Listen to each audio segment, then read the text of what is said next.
Welcome to the Service Industry Podcast. I've spent the last decade as a CEO, operator, and business builder selling tens of millions of dollars in products and services. I, just like many of you, started with nothing. My mission for this podcast is to help you become the greatest version of yourself, help you grow and scale your business, and create the life you've always dreamed of. I'm your host, Matt Smith. Enjoy the episode.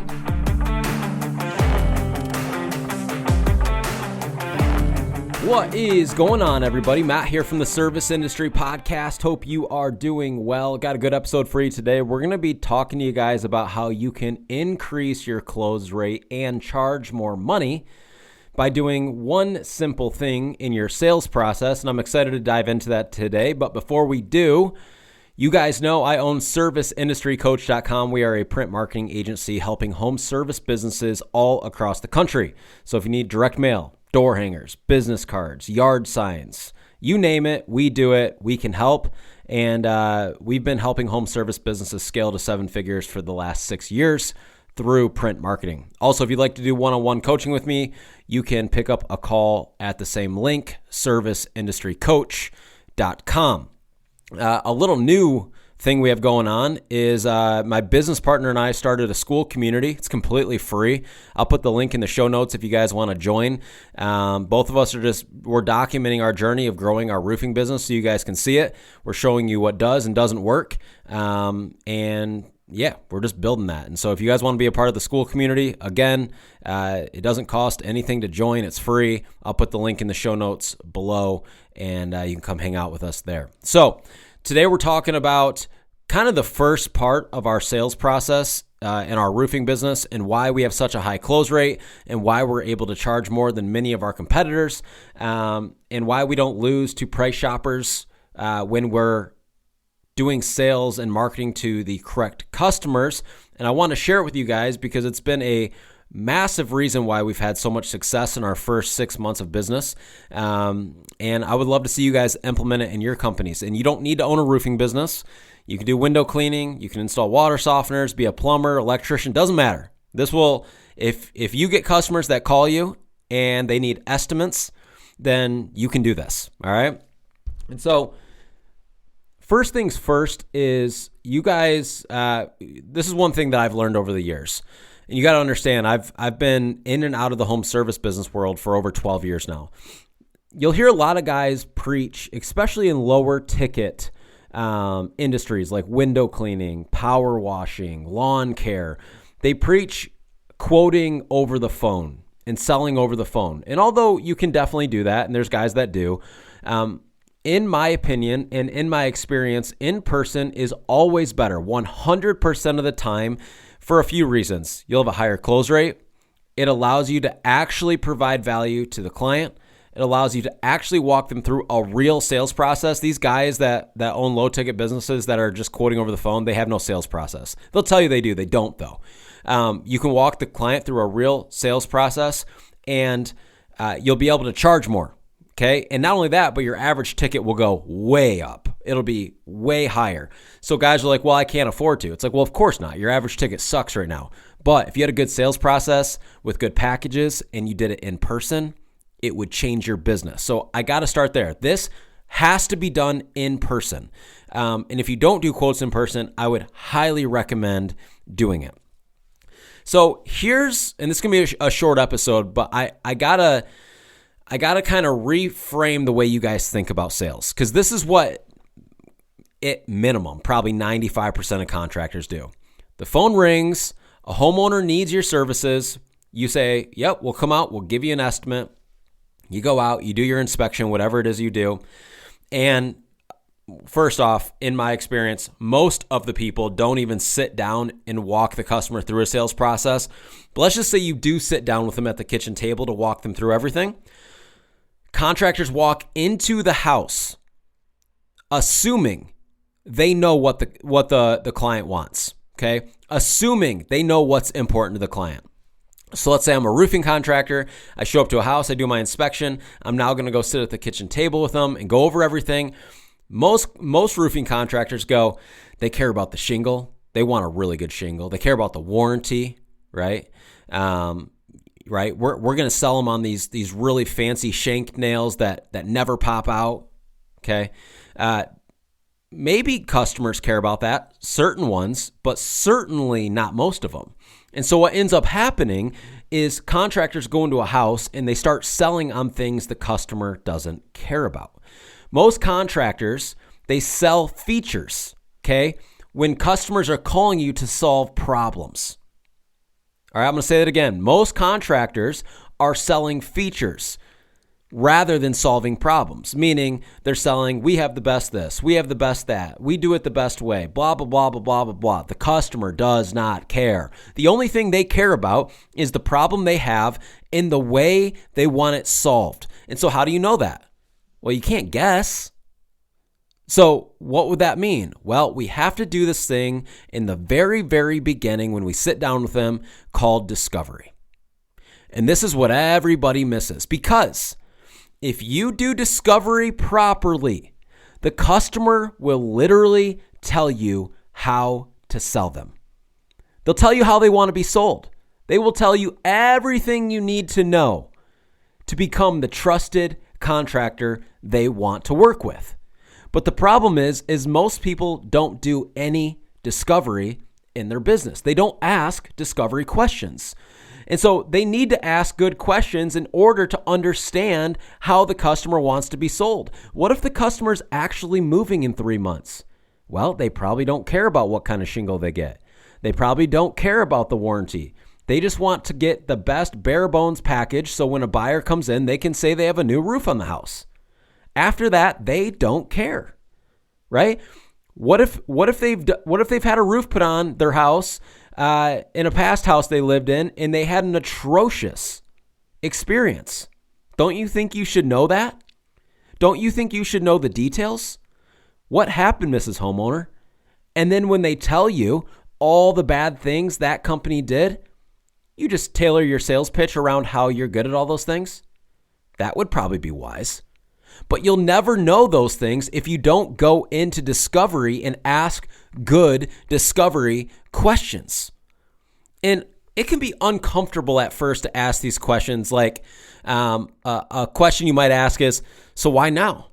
Like, why are you getting a roof right now? Right? Like to you might be like, well, that's a stupid question. But it's really not, right? You might think it's stupid because they have a leak going on, right? And they might say, well, we just had this leak pop up.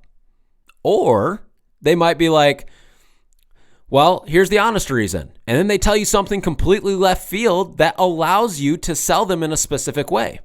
Okay? And this isn't being a scummy car salesperson. This is how you service customers at the highest level. Because I've had roofing salespeople say, well, you're just taking advantage of customers. They're just telling you things, then you're using it against them. It's like, no. Absolutely not. It allows me to service the customer at a higher level because now I actually know what's important to them, right? So if they had a bad experience in the past on a past house getting a roof installed, and I know the details of what they did and didn't like, then I can make sure on install day, everything they didn't like does not happen with our company. How is that not servicing the customer at the highest level? And so I would argue if you guys aren't walking your customer through a discovery process during your sales process, you are not serving your customer at the highest level possible. And here's what happens. When you walk customers through good discovery questions and you listen, and then you tailor your sales process around their responses, at the end, when you drop price, they're willing to spend more money to work with you. Why is that? Because they trust and believe that you know what their problems are because you asked good questions, and they believe by hiring you that their problems will be solved the right way. But for the guy that just comes in and rambles about all the great features that they have and why they're better and blah, blah, blah, and that doesn't build trust with the customer. The customer doesn't feel heard. They don't have confidence that you're going to be able to solve their problems. Why? Because you don't even know what their problems are. You never even asked. Okay? Quit assuming. Well, they called me out here, Matt, because their roof is leaking. That's their problem. Maybe. You don't know what their true problem is. You don't know what's actually important to them. How long's the leak been going on? What if it's been going on for 2 years? Why now? Why did they actually call us today? What's the motivator? And so I'm not going to beat a dead horse here, but that's the start to a great sales process, is coming up with discovery questions. You guys, your discovery session should be 10, 15 minutes. You should be figuring out what is important to the customer. What past experiences have they had? Why now? How do they want to be sold? What are they looking for? What's important to them? We have to understand these things if we want to land more jobs. Okay? And what we have found many times this past season, more times than I can even count, customers are like, not going to lie, you guys, you're like $2,000 higher than the other dude. But man, I really like you guys. You're professional. You got your stuff together. Like, I trust you're going to get it done right. Let's just do it. Let's just do it. And they spend thousands of dollars more with our company because they trust us over the other guy. Why don't they trust the other guy? Is he a bad contractor? Probably not. Probably not. He just didn't walk them through a sales process. And that's the difference. That's why this game is so easy, okay? Because everybody's focused on the wrong stuff. Okay, I talk to roofers and they ridicule me because I've never installed a roof myself. You're not a real roofer. It's like, all right, just keep being the cheap guy, focusing on shingles. I don't give an F, right? You can apply it to your own industry, whatever that is. I'm just telling you guys, if you take this serious, like when you get off this podcast, you got to go, okay, dude, I'm dialing this in. Step one, we're going through discovery. And I'll make more episodes on more of our sales process as we go. But step one's discovery. Start there. All right, when I get out to a house, I do my inspection. What are the discovery questions I'm going to ask on every single appointment? We ask the same questions every time, over and over and over. You should know your discovery questions so good that it becomes repetitive, okay? Here's another thing you can do, is if you're not confident, print your discovery questions off. And when you're sitting with the homeowner, this one crushes, by the way. When you're sitting with the homeowner, you go, hey, Miss Homeowner, if it's okay, can I ask you a handful of questions? Yeah, perfect. I just want to make sure I understand your situation a little bit better and make sure we service you at the highest level. I'm actually going to be taking notes while you're talking because I want to make sure I don't miss anything. Have your discovery questions printed on a piece of paper and below each question, handwrite the answer that they told you. Tell me they don't feel heard. Nobody's doing it. It's never been easier. So we're going to leave that one there. This is a short episode today, but I want to share that because literally that little thing right there will allow you, one, it'll raise your close rate massively. Two, it'll allow you to charge more and you'll start beating out the cheap guys where before you might feel like you're losing to guys that, depending on the industry you're in, right? If you're in the power washing industry, you got guys out there washing houses for $250 and you're at $500. You're like, how do I compete? This is how you compete. You set yourself apart. And when you do this, you'll start winning more jobs. You'll build more trust.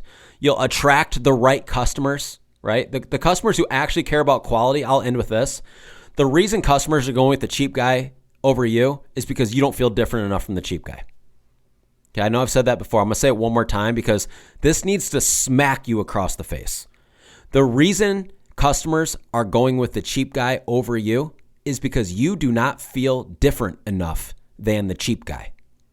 And that's just the truth. Now, I'm not saying you're going to win every one. You're not. This is a numbers game, right? Sometimes there's just customers out there that are cheap. Those aren't the customers you're trying to attract. Today, we're talking about attracting quality, high-level, high-income customers.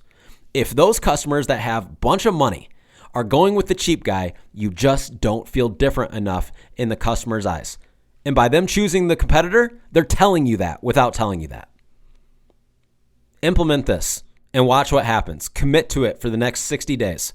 Watch what happens. I'll see you guys on the next episode. Thank you for listening to this episode of the podcast. As always, if you need any help marketing your business or want to work with me directly doing one-on-one coaching, visit serviceindustrycoach.com. We'll see you on the next episode.